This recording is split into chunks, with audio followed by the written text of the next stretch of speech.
मार्केटला भरपूर प्रमाणात आपल्याला वेस्टेज मिळतं. तर त्याच्यामध्ये आहे ना मेन म्हणजे जर आपल्याला जर केळी जर मिळाली ना तर केळी आपल्या कोंबड्यांसाठी खूप फायद्याची असतात.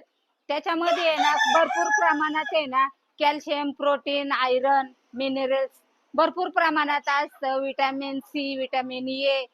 तर त्याच्यामुळे आपल्या कोंबड्या आहे ना तंदुरुस्त राहतात, त्यांची हाडं मजबूत होतात आणि त्यांच्या विष्ठा पण चांगली होते.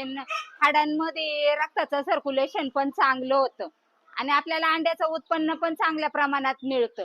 तर त्याच्यामुळे मी काय केलंय, आज सकाळी वेस्टेज मध्ये ना भरपूर प्रमाणात आहे ना चांगली केळी भेटली होती. तर त्याच्यामुळे ना मी आज कोंबड्यांना देणार आहे. तर आपल्या कोंबड्या ते आवडीने खातात.